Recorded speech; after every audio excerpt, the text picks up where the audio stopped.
City residents joined dignitaries to witness the flag-raising ceremony. Finance Secretary directed to explain closure of government offices. And dinner for the Hunters ahead of the grand final.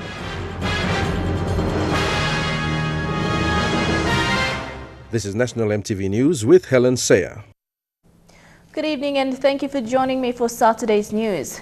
The flag-raising ceremony on Independence Hill remains a significant event. Every year at dawn on PNG's independence anniversary, the national flag is raised as a symbol of national sovereignty.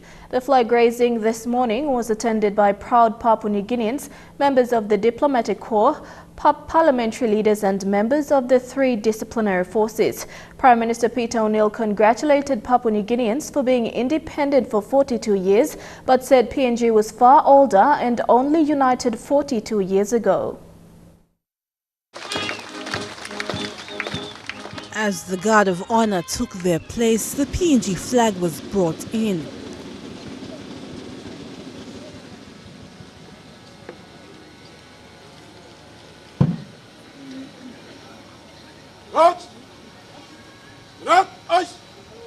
A minute of silence was held to remember the flag designer, late Susan Karike Huhume.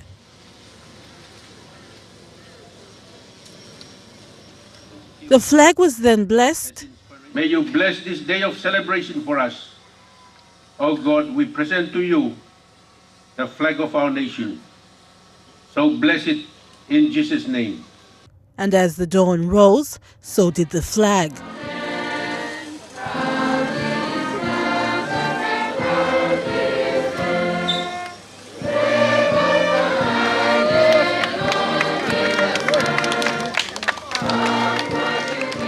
The national anthem was sung by participating students as the flag was raised.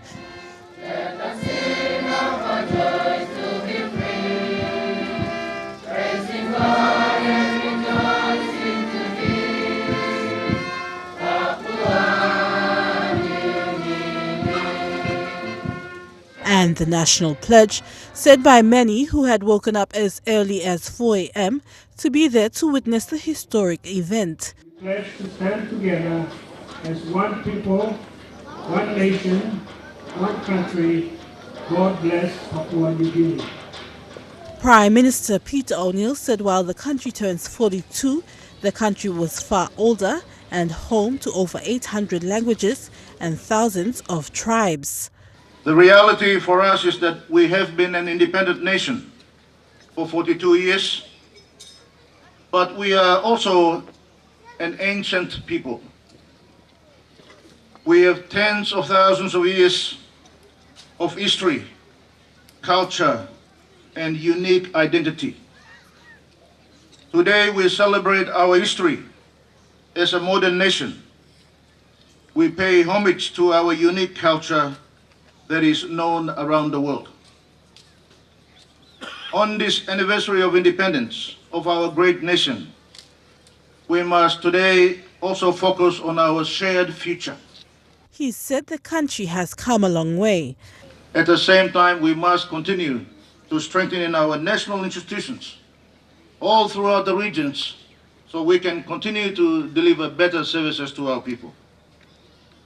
We will continue to maintain focus in representing the interests of our people, our business communities, our economy, and of course, today in an uncertain global world, with the risk of conflict, with the risk of economic instability, we must continue to work together so that we can strengthen our country. The Prime Minister added that the country had recently come out from election, showing the country's democracy. Is a clear demonstration of the strength of our democracy in our great nation. These elections confirm that the freedoms that we continue to share, our freedom of speech, our freedom of assembly, and our freedom to agree and our freedom to disagree.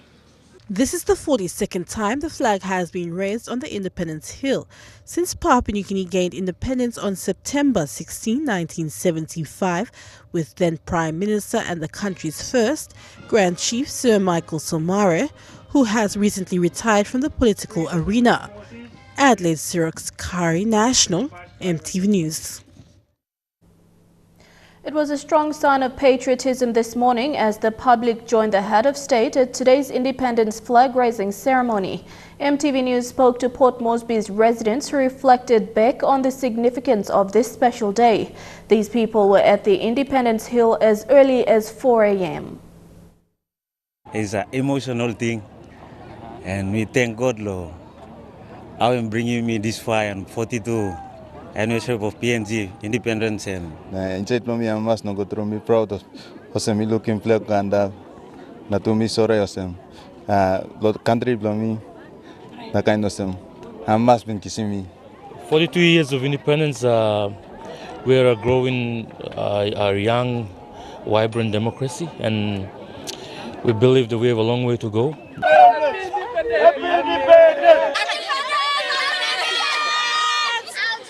Me amas lo country blow me Christmas blogan lo tenem 42 me kadbipla mas me celebrating misla day one time country.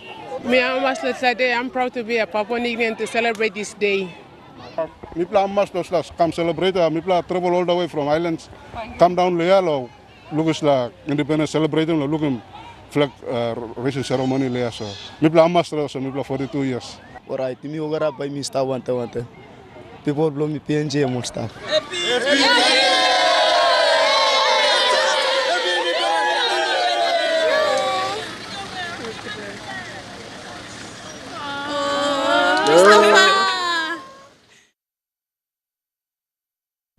Students were up and ready since 6 a.m. at the Sir Hubert Murray Stadium for the march to the Paga Ring Road in the nation's capital. The patriotic students in red, black and gold tugged flags on their heads, waved flags as they were led by the RPNGC band and NCD Governor Poes Pakop. Marilyn Diaukatam reports. These school children are from 22 schools inside the nation's capital that commemorated Independence Day together. Some came as early as 6 a.m. and assembled at the Sir Hubert Murray Stadium, ready for the parade walk to the Paga Hill Ring Road. The students fought off the heat and walked joyfully, singing along with the marching band. It was a sea of red, black and gold as the children marched, drawing attention from onlookers driving by who stopped to take pictures. EMTV News spoke to one of the schools who came all the way from 9 Mile who led the walk. It felt really great, to be with everyone else from the city, because we are usually up at the countryside, so it's good to come out and mix around with other students from other schools, get to know them and stuff. Some of the schools that participated are Tokorara Secondary, Ward Street Primary, Keruhu Secondary and St. Teresa Primary School. Marilyn Diaukatam, National EMTV News. Meanwhile, as the day unfolded, the Paga Hill Ring Road came alive as more Port Moresby residents flocked in to be a part of today's activities. This is the second year for the NCD governor to host a street party. Despite the heat, it was a fun-filled day out for city residents. It was a big celebration at the Paga Hill Ring Road today. There were 2 stages for different performers and participants. Like other celebrations around the country, the day was not complete without face paints, artifacts, crafts and food on sale and cash prize competitions. Many came dressed up in their provincial colors, while others wore the red, black and gold in style. EMTV News spoke to some Port Moresby residents who came out today for the celebrations. Me plasta for some self-independence na me plasta free and me like September 16 or 7 me come at them full dress up and them September 16 uniform. Must be me bla making that so me lucky mosem all government must improving go along ogra province of Papua New Guinea. So the independence month of na culture blumla lo kanjan plates release must come up place kiria so the all beginning blumla school all blast lo culture ne come up place kiria. One can also must continue to go. Igo enough time mi bla punal pini mi bla karam still ba continue di go na. Papua New Guinea need law. Stop independent law, make your own something the life law you made. Enough law you must stop hand out law government na. You people of PNG you must self-contained law, so something here must make it law. Law living law you me. Law this black country mi bla lugi big black development dem kama finish. Na mi bla lugi mo sem people must change to inside law. Thinking long so that all kata development you must talk about one thing. You must talk about one thing na country below me too you work long develop at the same time. Meanwhile, the day also caused major traffic along the Ella Beach Road. Merlin Jalkatam, National EMTV News. The pride and joy of Independence Day was witnessed in the shopping centres as well. While many were out and about, supermarkets also participated in the celebrations by dressing up. The staff at Stop and Shop Harbour City were out in full colours while serving customers at their workplace. Many customers took the opportunity to take photos with young people who were in traditional dress. A man from Menyamia in Morobe has travelled from his district to Lae in his traditional attire yesterday to celebrate the 42nd independence in Lae. The 48-year-old said he made the costume himself and was proud to present them today, while others were in the country's national colours in black, red and gold.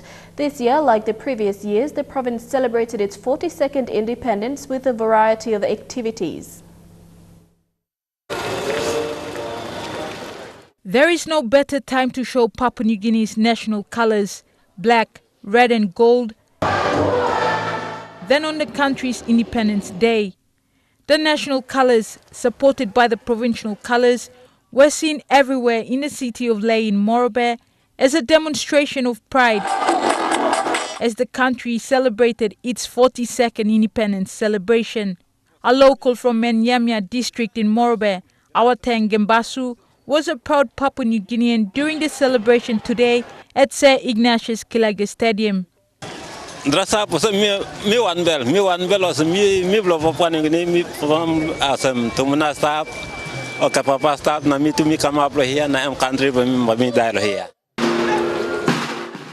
Everyone took part in the celebrations with the raising of the flag in the morning and the parade done by the schools and the engineering battalion of the PNG Defence Force in Lae. Young and old came in colourful dresses and attires. The presence of the police force prevented disturbances and interruptions. The safe atmosphere allowed these young men to freely celebrate this auspicious occasion. No side blame me big plan mas me wearing Papua New Guinea set na Papua New Guinea flag na now. You can enjoy Mr. Day, big day, Mr. Despite the rainy weather, everyone here still has a reason to smile. The 42nd independence was celebrated with the presence of the member for Lae, the Morobe governor and the governor general. The residents carried the country's national colors in red, black and gold as a demonstration of pride. Julie Badui Owa, National EMTV News, Lae. In East New Britain, the 4-day Rabaul Frangipani Festival celebrated Day 2 of festivities today. Today's activities were the dance of the Duk Duk masks at 5 a.m. at the Rabaul foreshore. It was then followed by a float on the Malaguna Road and ended at 4 p.m. with the Music and Dance Festival at the Malaguna Secondary School. On Friday, the festival was launched with a canoe race at Simpsons Harbour, then followed by marching and sports competitions. The festival is to mark the 23 years since the volcanic eruption devastated the town on September the 18th, 1994. Papua New Guineans working or studying abroad have also joined in the independence celebrations. Pilot students studying at Professional Pilot Training School in Coffs Harbour, Sydney, held a small gathering. Their celebrations included raising the PNG flag, singing of the national anthem and reciting of the national pledge. A total of 8 students are studying there. Some are under the Air New Guinea Cadet Scholarship. Similar celebrations were observed in other parts of the world. National EMTV News continues after the break. Stay with us.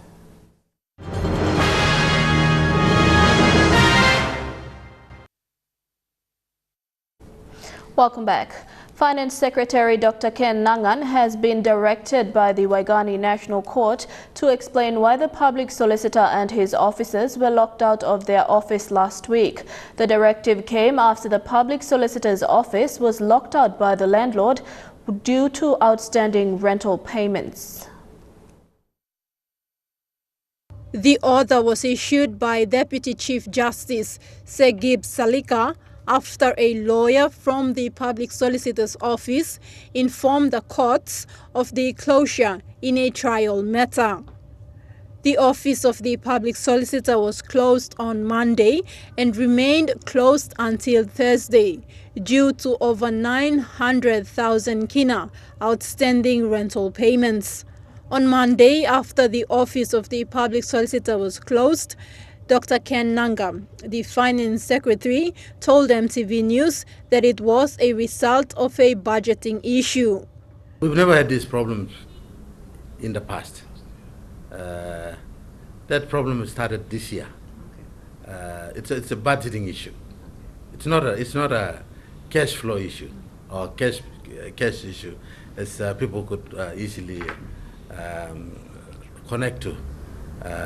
The issue here is that when the old central government building was refurbished, people thought that a lot of the government offices would move into there, and thereby freeing up a lot of the rental spaces that we were occupying.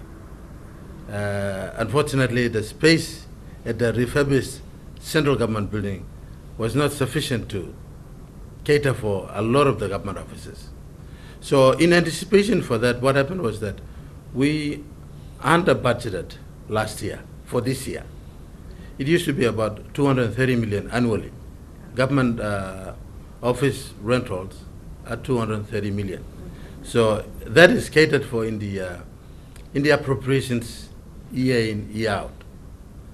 What happened for 2017 was that in anticipation for a lot of government offices moving into the central government, we thought that would free up. So we only budgeted 75 million. The closure had affected court cases at both the Waigani National and Supreme Courts. But just on Friday, the Public Solicitor's Office was opened after payments were made by the Treasury Department. Dr. Ken Nangan is expected to appear before the Deputy Chief Justice, Segib Salika, on Monday, 19th September, and explain why there were delay in the rental payments. Tekla Gunga, National MTV News.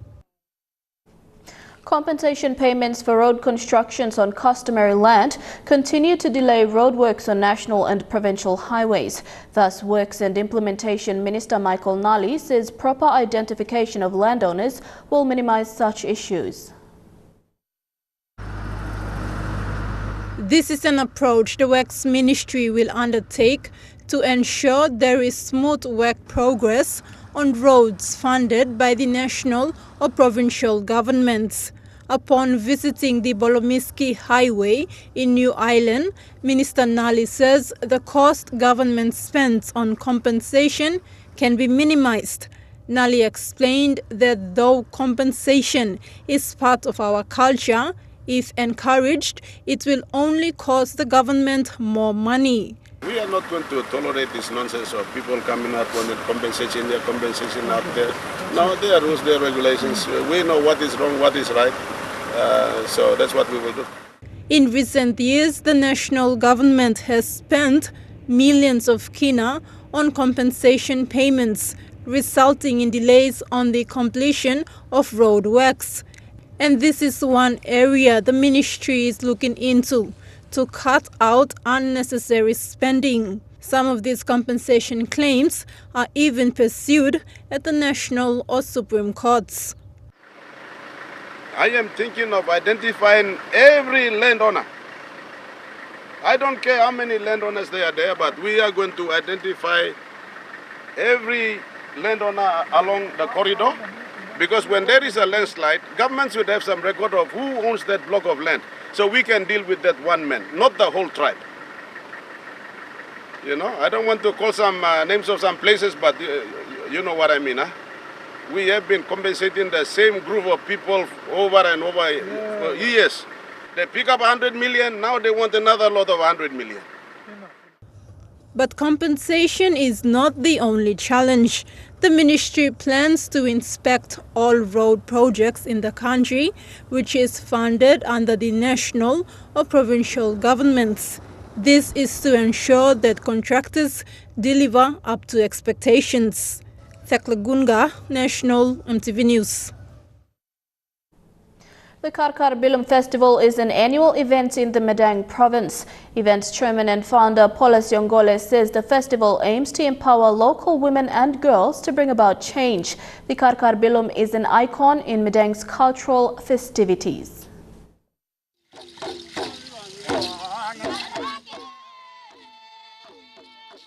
This is the famous Karkar Bilum. The local women weave this bilum. The bilum takes at least 2 weeks to even a month to complete depending on the bilum size. You miss out just like 2 weeks. Oh, inside 1 week, 2 weeks and me plus. Only you can walk inside 1 week. Inside me plus 2 weeks. You can give him 1 month. Big depends on how old Mama Tani rope fast or slow and by slow. Kind of Mama can walk fast and can walk low. Between 3 weeks. The patterns and the colors woven on the bilum represent the traditional colors and stories of the local people. The materials taken to weave those bilums are taken straight from the forest without any artificial color or ropes intertwined into the bilum. Mi plaza tanim lo leg na, mi plaza start lo walking go finish long em na mi plaza pasimas. Na just la all pattern mi plaza walking. And pattern from mi plaza island straight. Na mi plaza walking just la all pattern, just la box mi plaza put him and blood die. Na just la em blue side contact na white one time. Na mi plaza make him going up lo mark.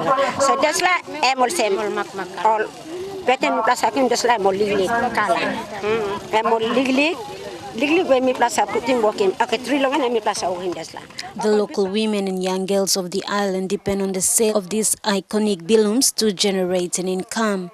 They also use these bilums to exchange for other things. Yeah, and craft kind of same. Because bilum mi plaza wakim na salim lo here also sabay tumas.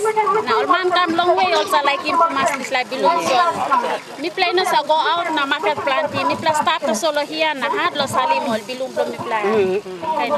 Because low transport low. Yes. The organizers are hoping to see the event expanding and hopefully improving the local economy on the island. So people must try some road long making this la.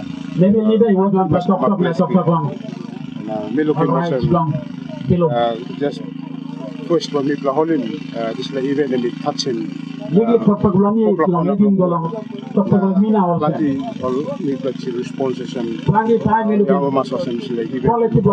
Mata Luis, National EMTV News, Karkar. Among stories making headlines overseas when we return, another terror attack in London and the aftermath of Hurricane Irma. Stay with us.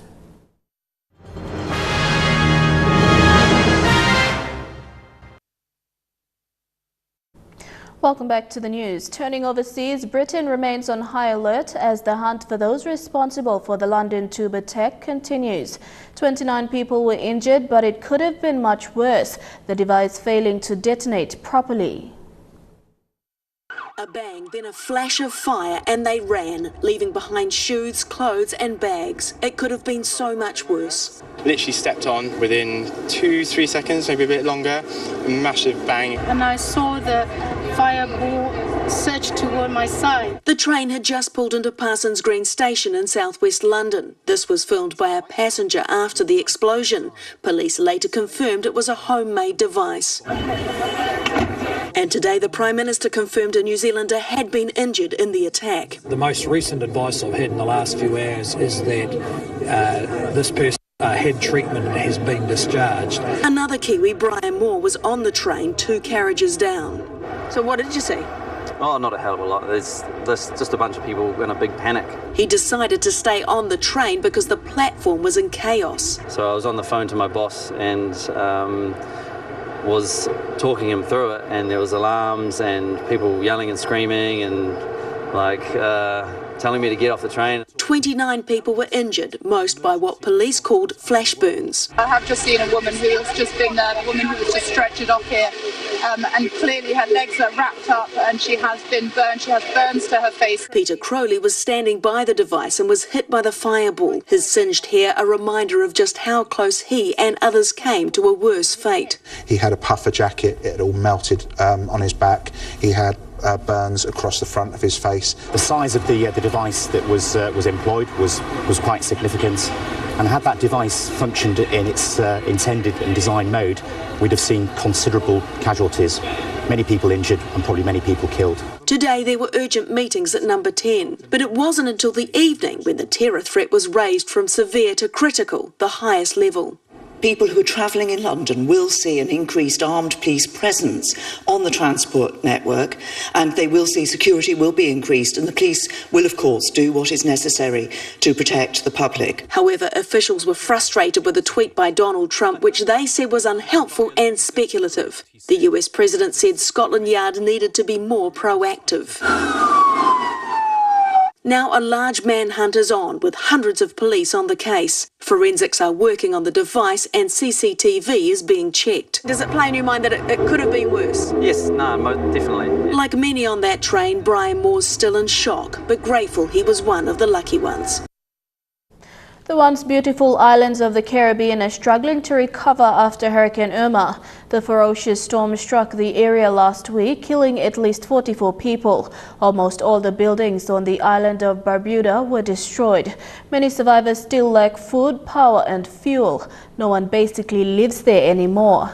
In the US, Florida felt the brunt of the storm. About 1.5 million people still don't have power. Residents who evacuated the Florida Keys are starting to trickle back in, but the governor is cautioning against returning before it is safe.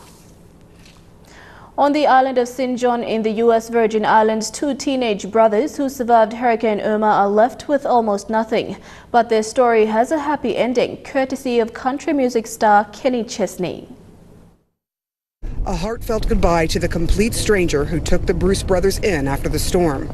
The teenagers were on St. John when Hurricane Irma blasted the island and decimated the home they grew up in while they were inside. We were in the shower laying down against the concrete wall, and 5 minutes later the roof gets ripped off our head. That's a moment where I was terrified because I felt like Irma was a spirit, because I felt like I saw the hand grab the roof, squeeze it and throw it off into the wind. Rip it off. It was crazy. They survived alongside their grandfather, but the winds tore nearly everything else apart on the island. I feel like the best way to put the image in your head is like picture a car on the highway going 185 miles, and you put your hand out the window sometimes, it's wheel, wheel, wheel, wheel. You feel the wind, picture your face outside, picture your body outside, and you feel you're going at that speed. That's what it felt like. When it was all over, they were left with nothing. Their childhood home gone, along with almost everything in it. There's basically nothing to go back to on St. John's. The brothers were picked up by a private boat like this one to St. Croix, taking in supplies and picking up evacuees. That's where they met Sue. Her sons own the boat. She took one look at the boys and said, "You are staying with me, not in a shelter." What are your lives going to look like now since the house is gone?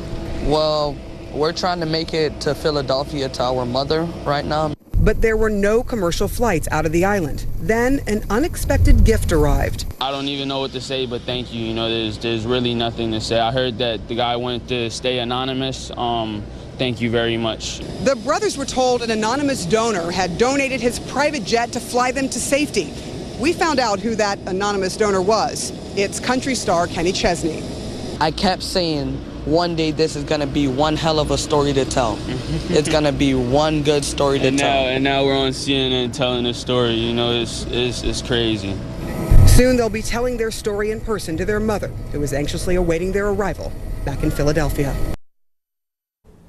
Chukai Sports is next. We follow the Oil Search Rugby League World Cup trophy to the Goroka show. Stay with us.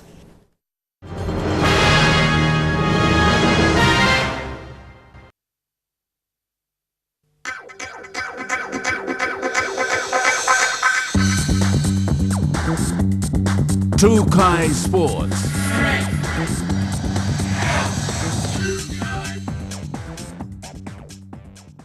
Welcome to Chukai Sports. The Rugby League World Cup trophy arrived in Goroka and made a brief appearance at the Goroka show as well. Oil Search Managing Director Peter Botten and the CEO of the 2017 Rugby League World Cup, Andrew Hill, brought the trophy into the town. There was a lot of colour and fanfare as the trophy was taken around town in a motorcade.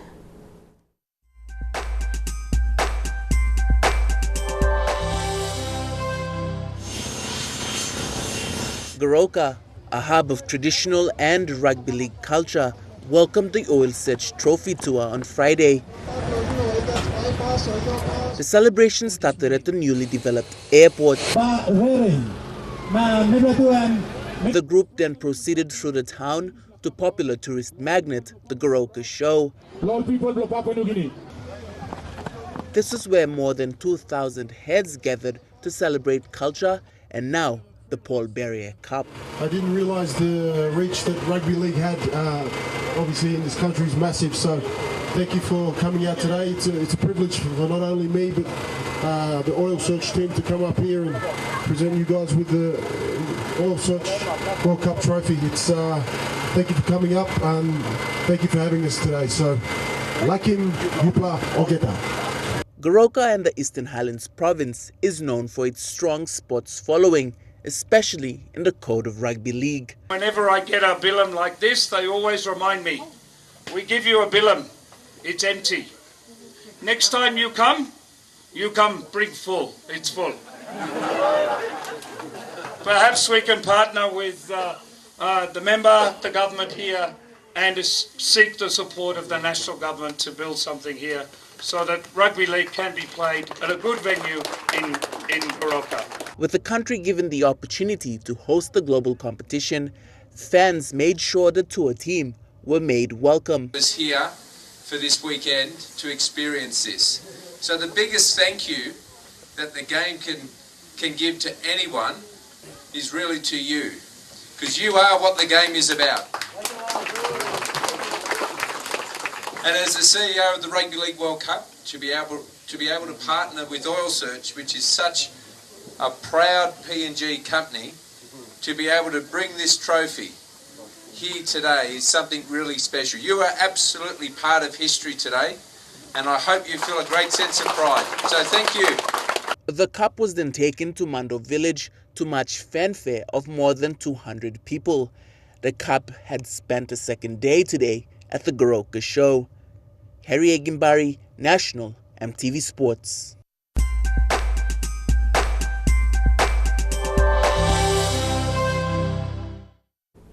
Chukai Sports will be back with more after the break. Stay with us.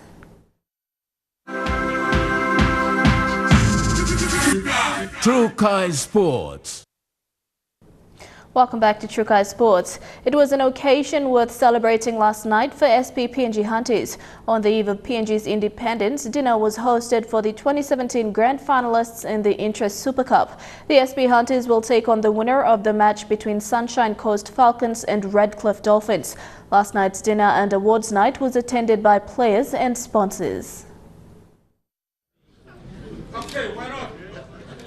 It started off with introduction to the squad of 2017 who patiently waited for the presentation of the awards. Time was given to sponsors and partners to say a few words on Hunters' success of making it to this year's grand final of the Intrust Super Cup after hard work and strong determination this year. Present on the night to witness the occasion was former Sports Minister, now Minister for Lands, Justin Techenko, who congratulated the SP Hunters on their achievement. The Hunters are absolute champions, and they will be out there to win on Sunday next week. And I have no doubt they will put 150% effort into ensuring that they do their best in that time. Player of the Year and Players Player of the Year, Asay Boas, who took out both awards on the night, thanked his team and coaches for their hard work and support. To make it to the grand final, we've been playing week in, week out, and people will be seeing us from the outside. They think that it's easy out there, but back of our mind, we know that we're carrying all of Papua New Guinea, the 8 million people of Papua New Guinea, and not only in PNG. Naming rights sponsor, SP Bury representative Roger Howard, couldn't be any happier of how far the Hunters have come. And to think that the team in 4 years have come this far, and people said it couldn't happen, it has happened. And what a great thing to be celebrating for the players a day before Independence Day. While taking time to reflect on previous events, airline partner Air Niugini, who provided air services for SB Hunters in the last 4 years, will continue to fly the Hunters on the PNG National Bird of Paradise airline, Air Niugini. We are at Air Niugini very excited, as much as everybody else around the country, to see the Hunters reach the grand final. We have been with the Hunters for the past 4 years, since their inception. Awards on the night went to Best Back, Best Forward, Top Point Scorer, Top Try Scorer, Rookie of the Year, Clubman of the Year, Players Player of the Year, and Player of the Year. Other awards also went for Coach of the Year and Chairman's Bunara Award. With less than a week to Hunters' grand final match next Sunday at the Suncorp Stadium in Brisbane, Hunters will not only take a break, but also use the opportunity to work on strategies and game plan for the finals. Godwin Eki, National EMTV Sports. With flights all being booked out for PNG Hunters grand final match in Brisbane, Air Niugini's General Manager Customer and Marketing said other flight possibilities are being looked at. This is to ensure fans and family members get the opportunity to watch the Hunters live at Brisbane Suncorp Stadium next Sunday. So for the grand final next weekend, what we're doing is all our flights from the 21st. We have 2 flights on the 21st on Friday. There's one at 6 in the morning, there's one at 3 in the afternoon. We have flights down to Cairns, we have flights to Townsville. So anyone that's looking at opportunities to go down to Brisbane to support the Hunters, we encourage you to look at all our options. The other options we have are through Cairns and Townsville. Otherwise, we have 2 flights on Friday, and we have 2 on Sunday as well, Sunday the 24th. Now on Sunday the 24th, one of the things we're doing, we are running a special down at 7 o'clock in the morning. That flight will arrive in Brisbane about 10:15 or 10:15, and the aircraft will remain there. And the supporters who will bring down can go to the game, watch the game, and when they finish, a bit of celebrations, whatever, they can come back to the airport and we'll take them back to Papua New Guinea. Whilst many in Lae flocked to the Sir Ignatius Kilagis Stadium to celebrate the country's 42nd independence, the Lae Snakes Tigers team were formally welcomed as the champions of the 2017 Digital Cup. More than 200 people gathered in front of Lae Biscuit's new factory to celebrate independence with the 2017 champions. It was an event that saw the sponsor, Lae Biscuit, the Snakes Tigers players, families and guests gather to celebrate the hard work put in to bring home the trophy. Snakes Tigers coach Stanley Teppen thanked all those involved in the team's success. The players were presented medals and the trophy was officially handed over to the franchise owner, Ian Chow. And that ends Trukai Sports. The weather details when we come back. Trukai Sports.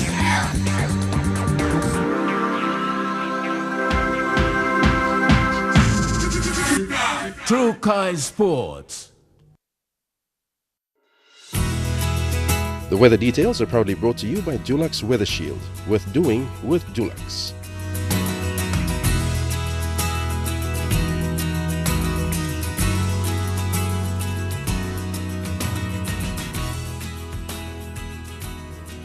Your weather forecast for tonight: in the southern region, rain drizzle then cloudy in Port Moresby, light rain drizzle then cloudy and windy in Daru, some rain drizzle then cloudy in Kerma and Alotau, and rain showers clearing then cloudy in Popondita. In the Momase region, rain drizzles then cloudy in Lae and Wewak, rain showers then cloudy in Medang and Vanimo. In the New Guinea Islands region, thundery rain showers, then cloudy in Lorengau and Kavieng. Rain showers tonight, then cloudy in Kokopo, Rabaul and Kimbe, and partly cloudy with some rain showers in Buka. And in the Highlands region, some rain drizzle, then early morning fog in Mount Hagen, and partly cloudy with rain drizzles and early morning fog in Goroka, Kundiawa, Mendi and Wabeg.